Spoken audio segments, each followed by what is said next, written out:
The Sun City Resort is a jewel in Sun International's crown, attracting millions of visitors each year.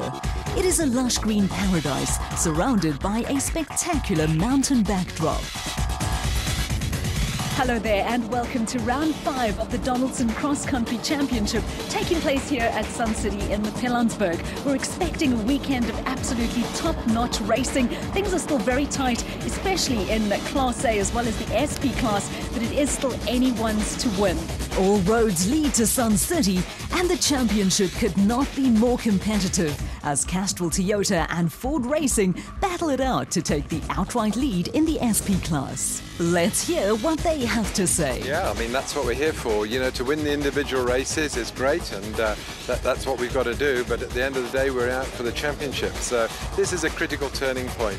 We've managed to win the last 2 events, and the desert race being 1.5 points was key to our championship positions. It's been an unbelievable season. We're at the halfway point, and we're in a fortunate position where we're leading the championship, although it's a tie leading for the championship. But after 4 events, we've had 4 podiums, so it's been a great year for us so far. But yeah, certainly the pressure's on. We need to really perform at this event. The pressure certainly is on as we enter the 5th round. Who will break the deadlock? Will it be Anthony Taylor and Dennis Murphy or Chris Visser and Japie Badenhorst? Both teams are tied at the top of the leaderboard on 85.5 points. And look who that is, hard at work preparing for his debut race for the Regent Racing team, our very own Derek Alberts. I'm nervous. I mean, I'd be lying if I said I wasn't, but I'm also extremely excited. I mean, it has been a big build-up, and I've spent a lot of time with the various celebs that have taken part in this initiative, and the usual reaction up front is they cannot wait, and then afterwards it's a very different feeling. Luckily, last week I did have a bit of a test session which went really well, and I think being so close to the Donaldson Cross Country Championship has given me a better insight into how things work. Good luck, Derek. Now, the Sun City 400 is the flagship event on the Donaldson Cross Country calendar, and there really is something for the whole family. First start in qualifying, Visser and Badenhorst from Ford Racing, the pair coming off the back of a 2nd place finish in Botswana. 2 minutes behind them, the men who are looking for their 3rd victory on the trot, Taylor and Murphy from Castrol Toyota. The pair lived up to their reputation on a fast and open route. They were quickest in qualifying in a time of 43 minutes and 57 seconds. Finishing in 2nd place, 28 seconds behind the leaders, the other Castrol Toyota Hilux of Force and Howie, the pair experiencing no problems along the route. Former champions Visser and Badenhorst broke the Toyota's stranglehold by finishing 3rd fastest, as they came in 1 minute and 29 seconds behind the leaders. They only had 3 seconds in hand over Ford Racing teammates Lance Woolridge and Ward Huxtable. In only their 2nd outing in the Atlas Copco Nissan Navara, the experienced pair of Gary Bertholdt and Siegfried Rousseau were 5th fastest. But breathing down their necks and fresh from a podium finish in Botswana, Hiku de Bruin and Henry Hiku 6th in the Micron XL Toyota Hilux. De Bruin and Hiku had a minute to spare over fellow Northwest crew Malcolm Koch and Johan Berger. Just 6 seconds further back, the Trisom Racing pair of Dion Fenton and Ian Palmer, having a clean run but found the pace extremely fast. Credited with exactly the same time of 47 minutes and 33 seconds, the Regent Racing father and son team of Jürgen and Daniel Schroeder. Another Northwest crew were a further 7 seconds adrift, with former SA champions Jannie Visser and Joks Leroux in an RFS Toyota Hilux completing the top 10. A lot of drivers spoke about how important it is to do well in qualifying in this specific event. Let's see if it holds true. Anthony Taylor and Dennis Murphy getting the vital pole position ahead of race day. The Castrol Toyota pair just 28 seconds clear of teammates Duncan Force and Rob Howie. From the productions to the special vehicles featuring the likes of Philip de Vries. You have certainly taken to this like a duck to water in terms of your 1st year here at Nationals. What would you attribute your success to? Jong, ja, dit is nou interessant. Ek is baie opgewonde oor dit. Ons eerste jaar dat ons nasionaal ry. Ek moet sê my onderhoudspan is baie goed op die kar en dis ook my neef Johan Viljoen. So ons doen al die onderhoud self. Ons is seker dat die kar reg is. Ons het nog geen breuke gehad die jaar nie, behalwe vir die Botswana reis my laaste loop hierdie radkas gegaan. Maar so die onderhoud dink ek is goed want ons doen dit self.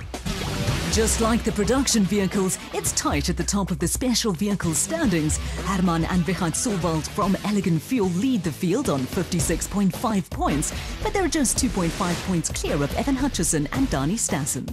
The marathon event in Botswana claimed many as special, but given the distance and the speed of this race, the flag is there for the taking. The Solwalds, Herman and Wichert hit the course first. For 2012 Sun City 400 winners Lance Trethewey and new navigator Spencer Creel in the LT Earth Movers bat, it was a day to remember. They topped the timesheets in 46 minutes and 50 seconds. The pair managed to eke out a 4-second advantage over Mark Corbett and Julian Hardy, who pulled off their best performance of the season. A further 20 seconds back, reigning South African champions Evan Hutchison and Dani Stassen in the Motorrite Bat Viper. The pair had to deal with a faulty gear shifter, which they're hoping to sort out before race day. Just 3 seconds behind Neil Mayer and Joseph Lewis from Maxus Liqui Moly Rockstar.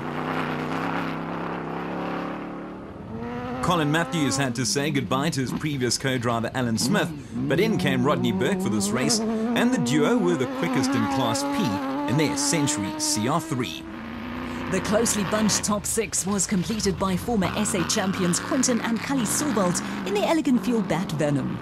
Jimmy Zahos and Stefan Kutsia came in 7th in the new Cobalt Racing Striker. Not bad for their first appearance in 2 years in what is a South African designed and built car. So Trethewey and Creel on top in a time of 46 minutes and 50 seconds ahead of Corbett and Hardy, while the Motorride Racing bat pair of Hutchison and Stassen came in 3rd quickest. With qualifying done and dusted, let's head to the start for race day. Here you are on the start line. You excited? Oh yeah, for sure. You know, we've at least we've got a good starting position. I see the wind's on my side.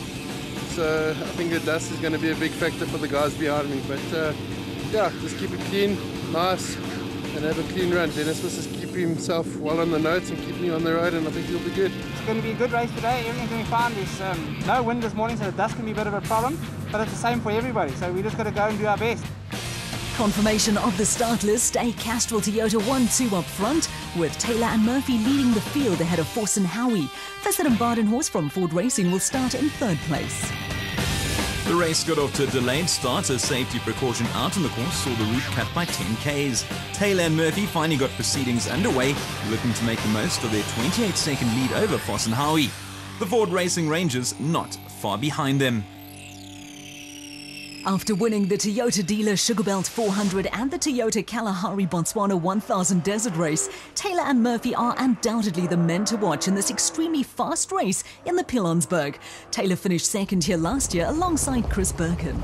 They may not have won any races so far, but Foss and Howie are always competitive and will want to improve on their 7th place finish last year. Visser and Badenhorst are currently in 3rd place, but they had just a 3-second lead over Ford Racing teammates Woolridge and Huxtable. Speaking of which, we're on board with the pair now, looking for their first finish since winning the RFS 400 in March, and they really are motoring, so much so that they've overtaken their teammates and moved up to 3rd place. Not good news for Visser and Badenhorst, dropping down to 4th. Certainly not where they want to be if they want to overtake Taylor and Murphy at the top of the championship standings. Well, they're going to have to do a lot of overtaking if they want to move clear in the championship, which is not easy in this dust.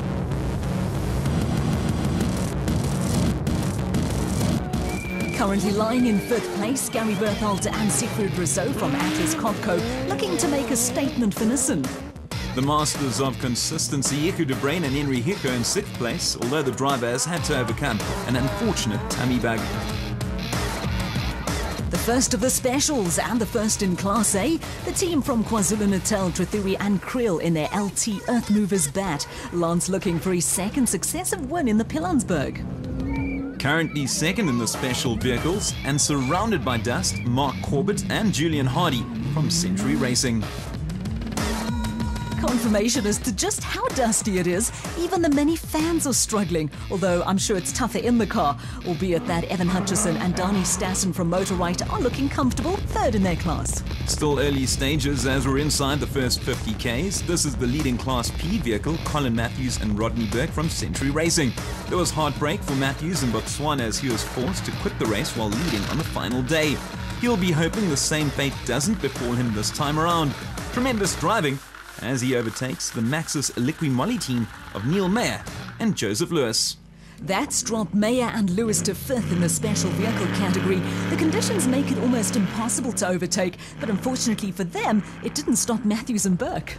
Championship contenders Quinton and Cully Silvalt in the Elegant Fueled Bat currently lying 5th in Class A. They experienced high engine and gearbox temperatures during qualifying. Let's hope they've managed to rectify it all.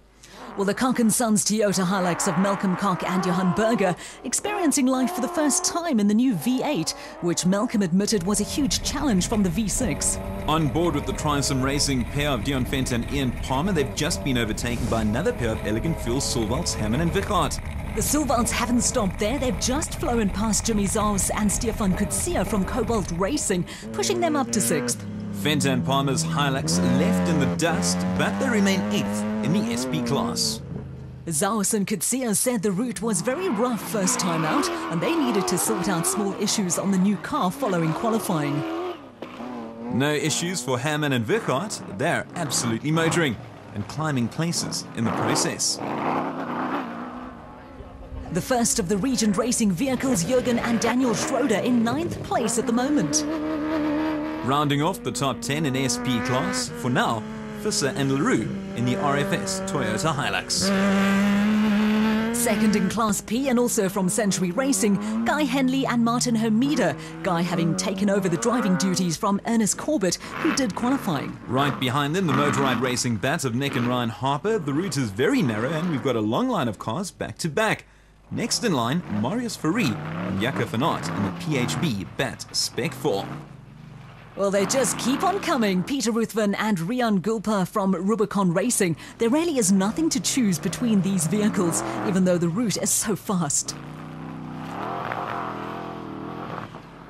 And there's Derek with Archie Rutherford in the Imperial Automotive Navara, the only SP sandwich between all these specials. Daniel Brooks and Gavin Gray, Ducatis Properties bat, hot on their heels.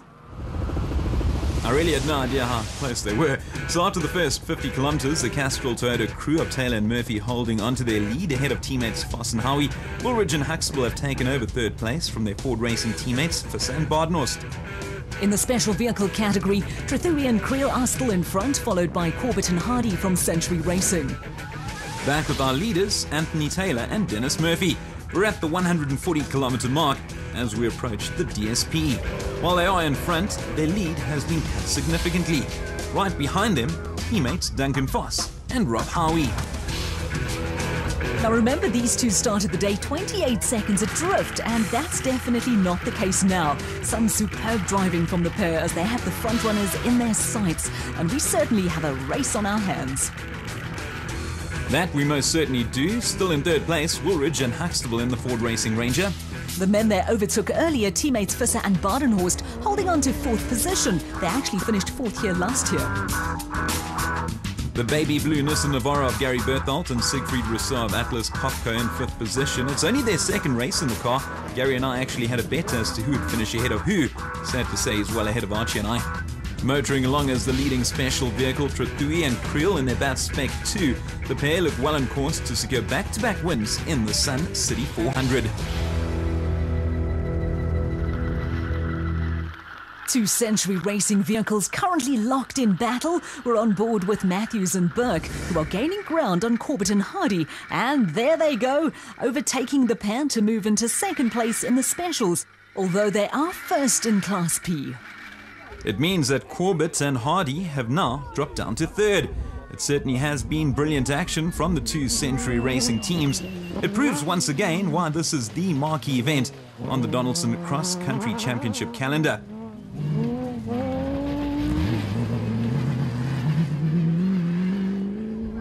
We spoke earlier about how well the Silvalts from Elegant Fuel were doing, and here's confirmation. Quinton and Cully are currently in 4th place, having started the day outside the top 5. They've overtaken the Motorride Bat Viper of Hutchison and Stassen, who are now 5th in specials but 4th in Class A.